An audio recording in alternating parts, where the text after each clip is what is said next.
Bonjour à tous, bonjour à toutes, ici Asma Recovery et je reviens aujourd'hui avec un nouvel épisode qui, pour le podcast bien sûr, et qui va être autour du negative self-talk et comment est-ce qu'on peut être gentil envers nous-mêmes et attentionné envers nous-mêmes.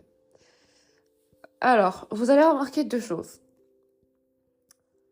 First of all, c'est que ma voix elle est un peu bizarre parce que je me sens un peu enrhumée. En fait, je ne suis pas malade, je ne suis pas enrhumée, mais c'est les allergies. Donc, it's not fun. Et deuxièmement, c'est la qualité du son est beaucoup plus claire et meilleure, je l'espère. Donc voilà, je voulais vraiment changer un peu la qualité du son parce qu'on me disait souvent que c'était pas assez clair. En fait, l'idée c'était que ça soit comme un appel téléphonique d'un ami. Mais au fur et à mesure que j'écoutais, je me disais que ouais, c'est vrai, il faut vraiment que je change un peu. Voilà, bah écoutez, j'espère que vous allez bien. Ça fait un bon moment que je poussais d'enregistrer, donc parce que j'avais déjà pré-enregistré plusieurs épisodes. Et j'en ai profité un peu pour me reposer.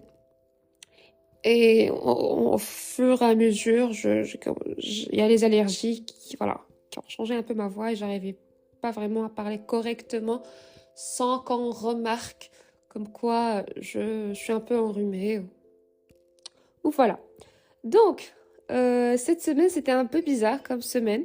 Donc, je disais cette semaine, c'était un peu bizarre. Alors, je regarde la montre et je vois que c'est 11-11. C'est drôle. Bon, j'aime beaucoup quand c'est des numéros miroirs, comme on dit. Mirror numbers. Donc, je disais, cette semaine, c'était un peu bizarre.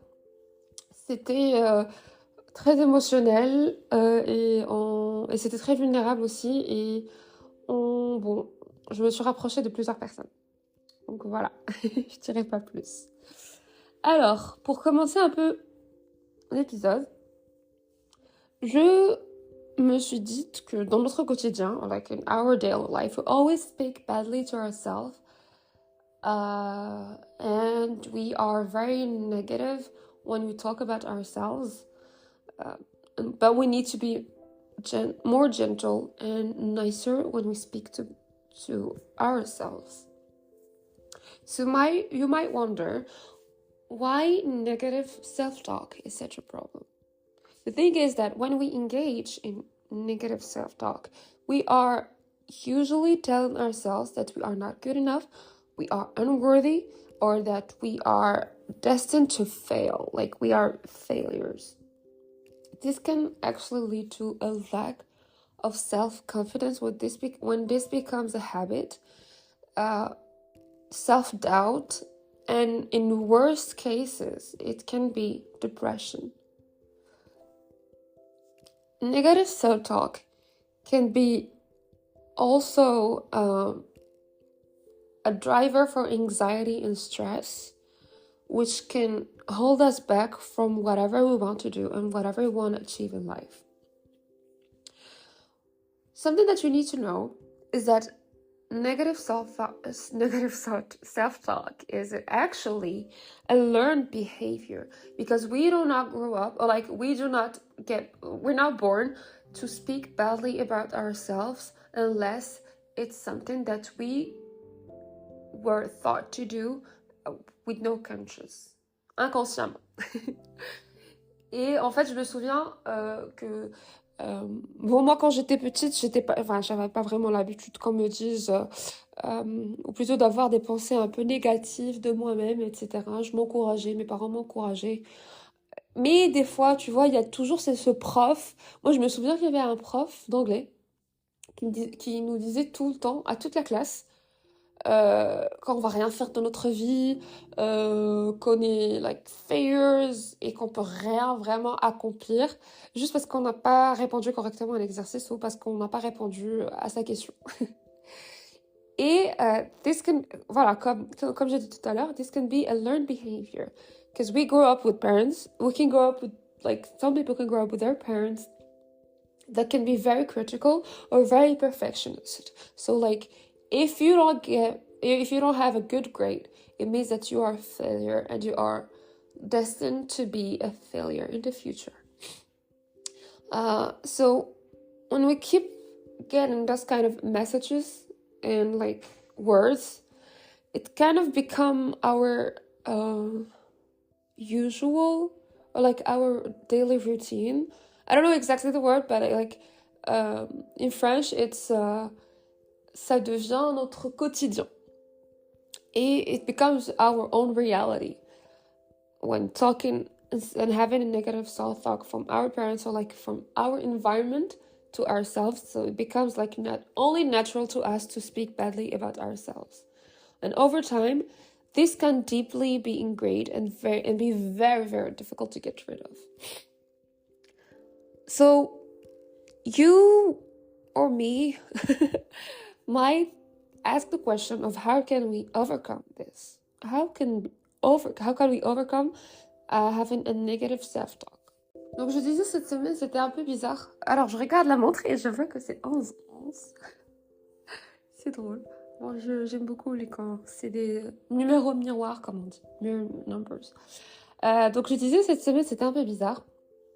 C'était très émotionnel et c'était très vulnérable aussi et je me suis rapprochée de plusieurs personnes.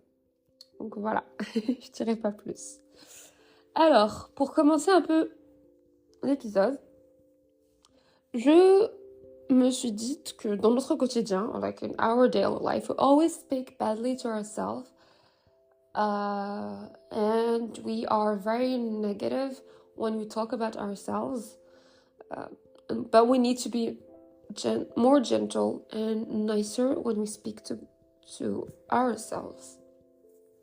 So you might wonder why negative self-talk is such a problem. The thing is that when we engage in negative self-talk, we are usually telling ourselves that we are not good enough, we are unworthy, or that we are destined to fail, like we are failures.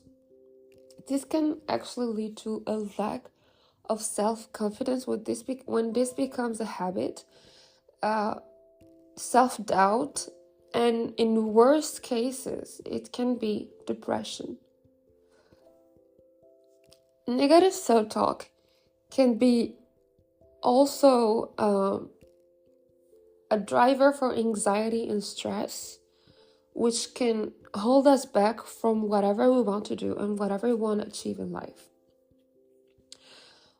Something that you need to know is that negative self-talk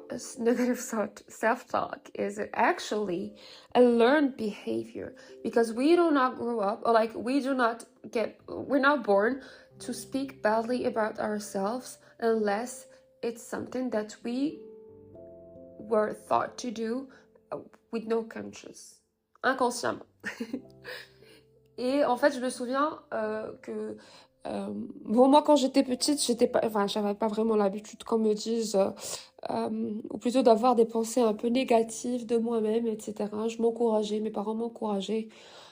Mais des fois, tu vois, il y a toujours ce prof. Moi, je me souviens qu'il y avait un prof d'anglais qui nous disait tout le temps, à toute la classe, quand on va rien faire dans notre vie, qu'on est like failures et qu'on peut rien vraiment accomplir juste parce qu'on n'a pas répondu correctement à l'exercice ou parce qu'on n'a pas répondu à sa question. Et voilà, comme j'ai dit tout à l'heure, this can be a learned behavior because we grow up with parents. We can grow up with some people can grow up with their parents that can be very critical or very perfectionist. So like if you don't have a good grade, it means that you are a failure and you are destined to be a failure in the future. So when we keep getting those kind of messages and like words, it kind of become our usual or like our daily routine. I don't know exactly the word, but in French, it's ça devient notre quotidien. Et it becomes our own reality when talking and having a negative self-talk from our parents or like from our environment to ourselves. So it becomes like not only natural to us to speak badly about ourselves. And over time, this can deeply be ingrained and be very, very difficult to get rid of. So you or me might ask the question of how can we overcome this? How can we overcome having a negative self-talk? So how can you get better at speaking highly about yourself? It can be very difficult, especially if you are used to be very negative to yourself when you talk to yourself. Okay, so when you talk to yourself, or like when you talk to others about yourself, you tend to minimize your achievements and your person. I give you an example. So like someone gives you a compliment and tells you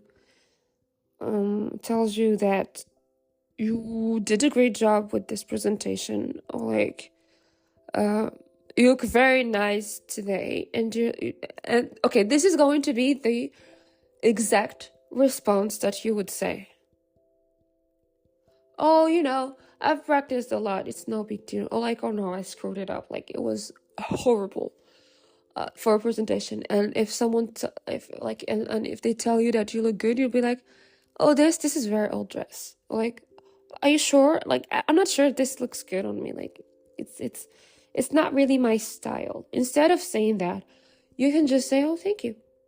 Like, if you don't feel comfortable in engaging in the conversation and saying that, yes, you're right, I look absolutely stunning, you can just say, oh, thank you, and cut it short. Like, thank you, appreciate it. That's it.